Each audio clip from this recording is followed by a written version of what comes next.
there's an opportunity for everyone, right? Whether you haven't been to school, before and haven't taken any college courses, or maybe you did and then stopped along the way and went back and, not quite sure where that leads you. Let us figure that out, right? Let us kind of see what's there, whether you're starting from scratch, right, or halfway through. But really, there's a pathway probably for everyone out there who's interested in joining early childhood education and supporting our early learners.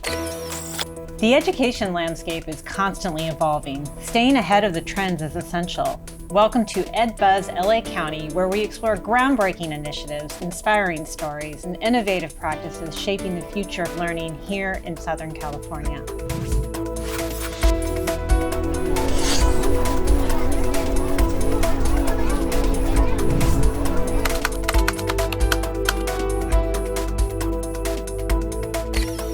In 2021, California legislators approved a plan to provide universal pre-kindergarten to all 4-year-olds by the 2025-2026 school year.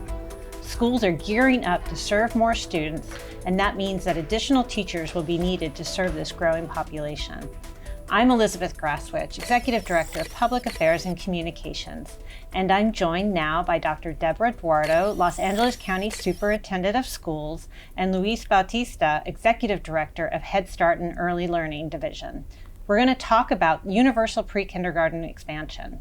Welcome to you both. Thanks, Liz. Thank you. Luis, we'll start with you. Universal Prekindergarten, often called UPK. What is it and why did we move in this direction? So UPK really represents California's historic investment in serving our earliest learners. And it's kind of an umbrella term that encompasses a lot of choices now for families to enroll their 4-year-olds or even infants and toddlers into high quality early learning settings.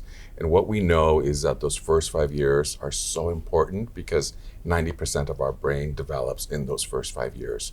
So offering children access to high quality early learning environments really supports their social, emotional, and cognitive development. And California is really investing in that now through Universal Prekindergarten. And I think there's some confusion in terms of terminology. So there's UPK, and then people of course are familiar with preschool, and then there's also TK. Right. So can you tell what the difference is between the three? So TK and preschool are part of this larger umbrella that we call Universal Prekindergarten. And really what UPK involves is a mixed delivery system of options for families and caretakers. So transitional kindergarten, as you mentioned, is new, right? And pretty soon it will offer all 4-year-olds the opportunity to enroll in a school setting or a school, an LEA or a charter school, right? But there's also programs like Head Start, which offer comprehensive services. We have a whole child, whole family approach. There's state preschool, which of course can be free or low cost to families. But then you also have things like private providers, the Montessori school around the corner, or family, friends and neighbors, caregivers who can also support young children, just depending on the family's needs and the family's values. And so I just wanted to ask then, Luis, so the eligibility can be different for each of these different types of early childhood education that you talked about, right? Of course. And we know that childcare can be extremely costly for families, but there are a lot of free options depending on eligibility criteria, right? So we know Head Start, state preschool can be those options, and now TK can also be a free cost option for families. Thank you. You know, and I think the options is the key word. And Dr. Duardo, why is it so important that families have choice for early childhood education? You know, families have different needs. Some families, as Luis said, may prefer to have a religious option. Some want something very close to where they live. Some parents want something close to where they work. Programs offer different types of services. You know, if you're talking about a Head Start program, it's really wraparound services, serving the whole child. So it's just the more choices parents have, the more able they are to do some of the research and to talk to some of their peers and to really decide what fits best for their family.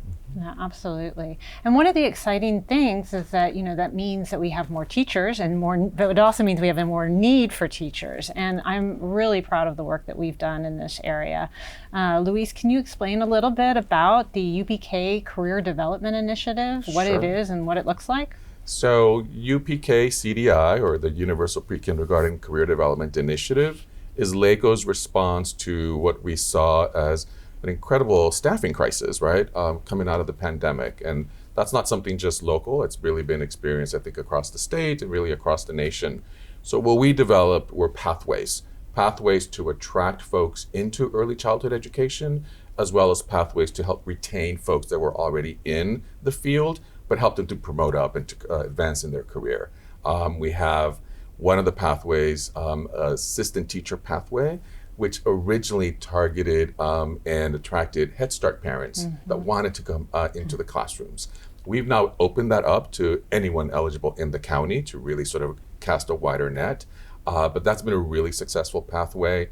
We've had over 150, I think, participants complete.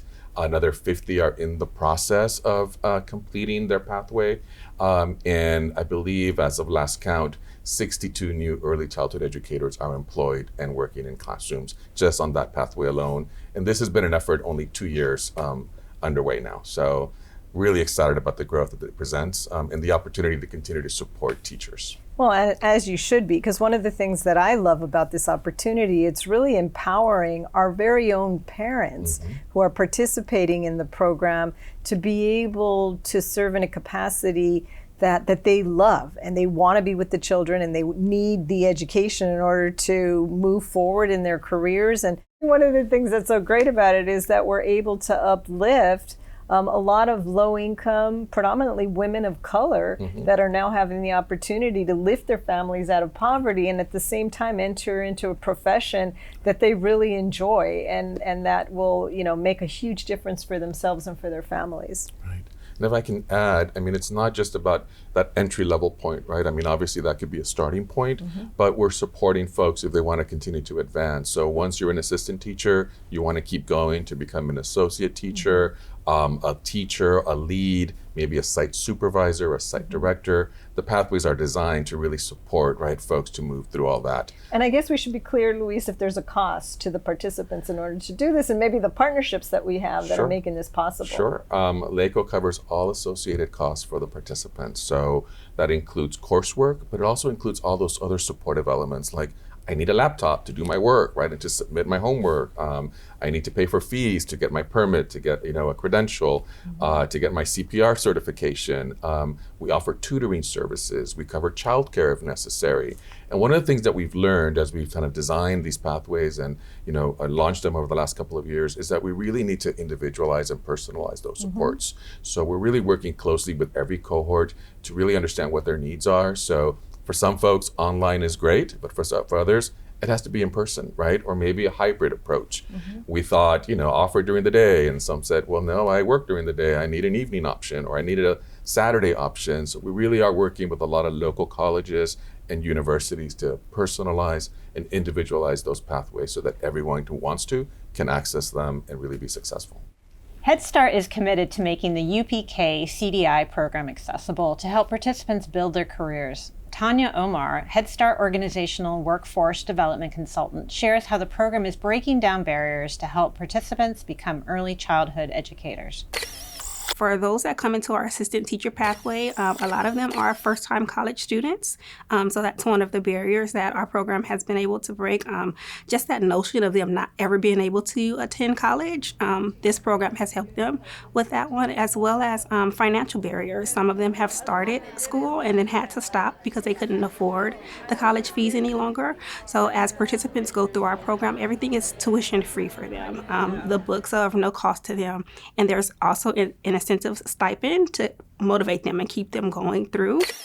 So what really stood out to me is when we had someone talking about parents that never thought they could go to college, that never thought that they'd have the opportunity, maybe because they already have children, they're not in a financial situation to pay the tuition, and for someone to suddenly realize, I can go to college, I can get my books paid for, I can get my tuition paid for, And I can change the trajectory of not only my life, but my child's life by becoming more educated and having a career pathway.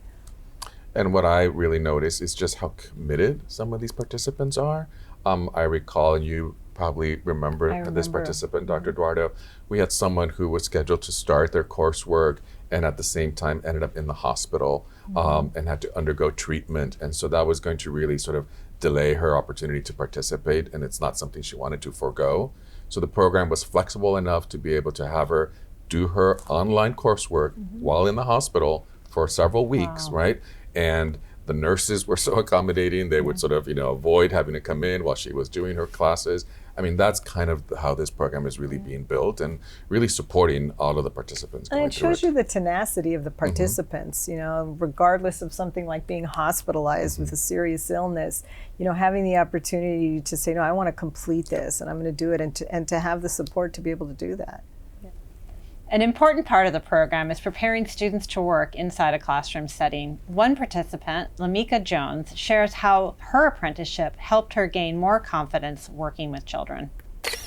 Before I was placed in the class, we're just taking courses about it and hearing about it. But once you enter that classroom, it gets real. And what you learned in them first 2 child development classes, you apply it in that classroom. And then as you go, you just learn more. Like when I first got in that classroom, it's like, okay, what do I do? Or as far as me, something that I kind of improved on as I was doing my site hours was transition activities. Okay, I'm getting better. And so just in general, starting those site hours is just helping you develop your own strategies and your own methods, how you're going to deal with the students yourself. What I think is amazing, as LaMika shared, is not only do they have the opportunity to take courses, but to have the opportunity to work with students in a classroom environment and learn by doing. And she was talking about her opportunities to transition, but what an opportunity to learn is to actually physically be there in the classroom and picking up on new skill sets.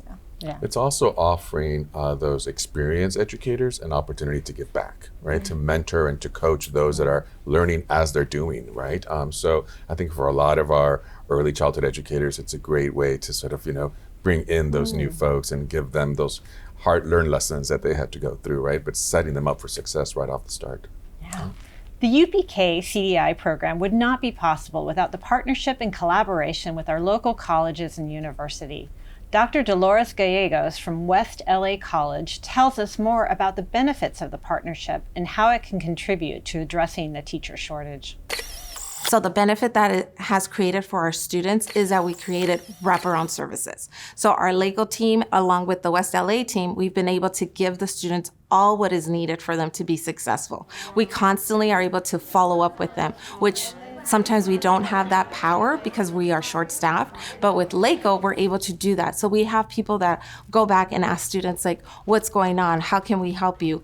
Why aren't you showing up to class? So this is a great partnership that we really have been able to create wonderful pathways for our students to get a job afterwards. With our partnership with LACO, we have been able to really narrow that gap of shortages because we are not only producing teachers, but we're producing high quality teachers. So they're going into the classroom ready, set, and go. So because of that, we now have waiting list of students trying to get into our classroom. So that waiting list is creating more teachers. So we are really excited that this is happening because that shortage, we're actually making it smaller.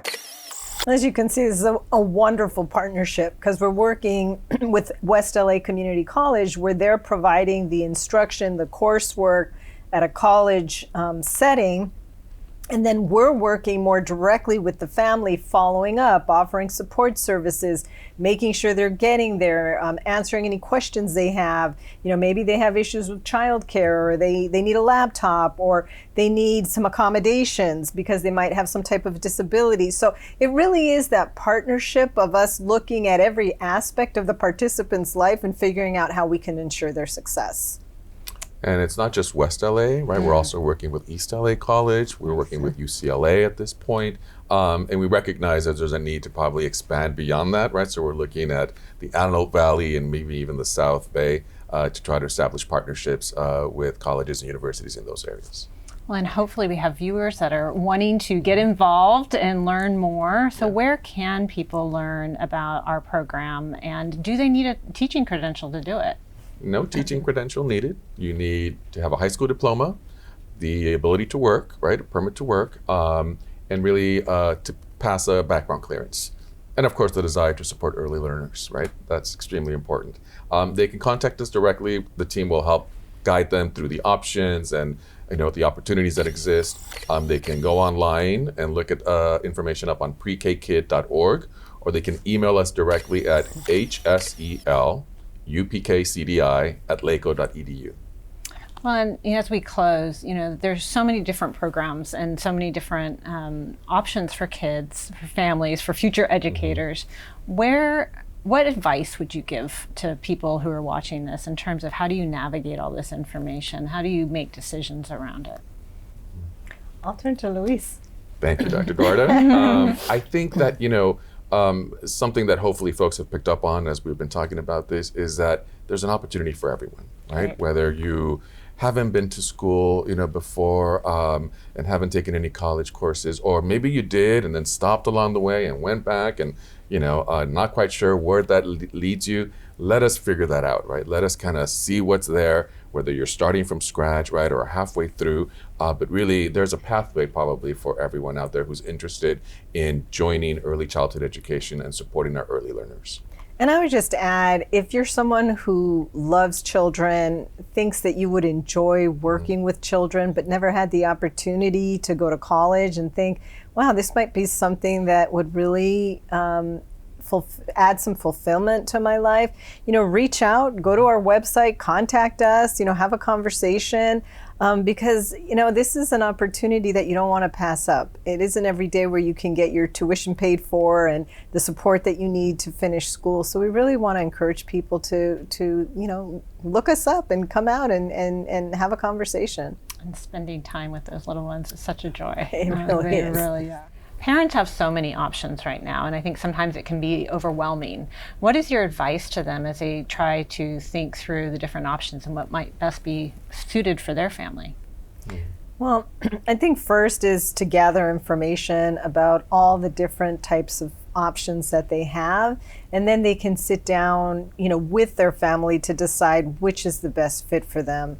Do they want, and to kind of have an understanding of what they qualify for, right? Because, not everybody qualifies for a Head Start program because that is based on your income. And so I think it's first gathering the information and then having that conversation about what type of setting and, what are your priorities for your family, what fits best.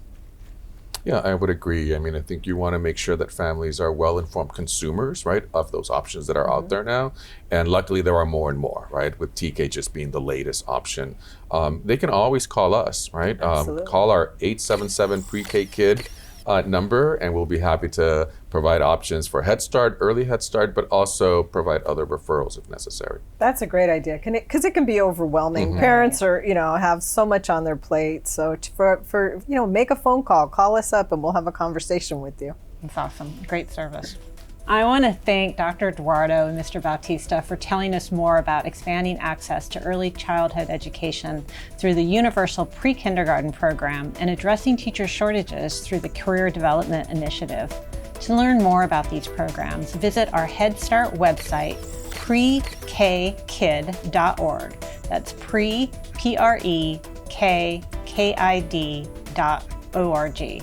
I'm Elizabeth Grathwich. I'll see you next time on EdBuzz.